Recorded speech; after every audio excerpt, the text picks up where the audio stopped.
পৰিস্মিতা ৰাভা ডাঙৰীয়া, পৰমেশ্বৰ বাস্কি ডাঙৰীয়া, বিশাল বাসনেট ডাঙৰীয়া, উপস্থিত আমাৰ আই মাতৃসকল, যুৱক যুৱতী বন্ধু বান্ধৱীসকল আৰু আমাৰ উপস্থিত কাৰ্যকৰ্তাসকল, আজি আমাৰ বিটিআৰত বিশেষকৈ তামুলপুৰ জিলাত কাৰ্যকৰ্তাসকলক সাক্ষাৎ কৰা আৰু নিৰ্বাচনৰ বাবে আমি যাতে প্ৰস্তুত হ'ব পাৰো তাৰ বাবে এই সাংগঠনিক সভাখন আমি আয়োজন কৰিছিলো।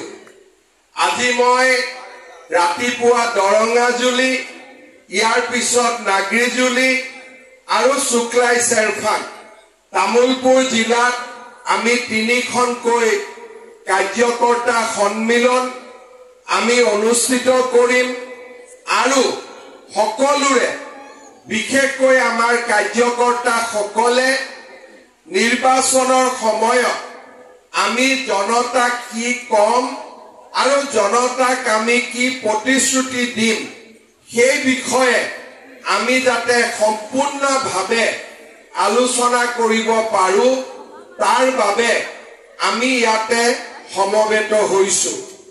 শ্ৰদ্ধা ৰাইজ, ইয়ালৈ আহোঁতে মোক বহুত কেইখন আবেদন দিছে। কাৰ্যকৰ্তাসকলে আবেদনখিনি মোক ফাইলত ধুনীয়াকৈ বনাই দিছে আৰু গোটেইখিনি মই নিশ্চয় বিবেচনা কৰিম। গতিকে আপোনালোকে চিন্তা নকৰিব যে কাগজখিনি মই পাইছো নে নাই। মই সকলোৰে কাগজ ধুনীয়াকৈ পাইছো আৰু কাগজখিনি মই লৈ যাম। শ্ৰদ্ধা ৰাইজ, আজি আপোনালোকক মই কেইবাটাও কথা কম। বিশেষকৈ বিজিত গৌৰা নাৰ্জাৰীয়ে মোক সদায় কয় যে আঙাৰকাটা ৰাইজ বহুত চিন্তাত থাকে যে পিজিআৰত কি হ'ব, হয়নে নহয়?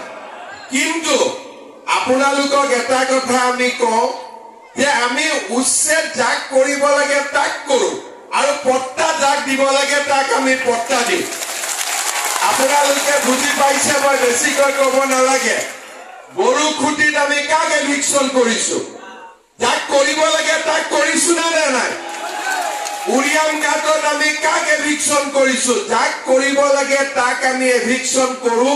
কিন্তু আমাৰ অসমীয়া, বঙালী, হিন্দীভাষী, গোৰ্খা, আমাৰ জনজাতীয় এই লোকসকল হৈছে আমি বহুত দিনৰ পৰা ইয়াতে বাস কৰা। আমি এটা কথা যোৱাকালিও মই ওদালগুৰিত কৈছো যে আমাৰ নামত কোনেও ৰাজনীতি কৰিব নালাগে। যেতিয়ালৈকে বিজেপি চৰকাৰ থাকিব আমাৰ ভাৰতীয় মূলৰ মানুহক কোনেও উচ্ছেদ কৰিব নোৱাৰে। এই কথা আপোনালোকক মই স্পষ্টভাৱে কৈছো। যেতিয়ালৈকে মোদী ডাঙৰীয়া দিল্লীত আৰু হিমন্ত বিশ্ব শৰ্মা বিজেপি চৰকাৰ আমাৰ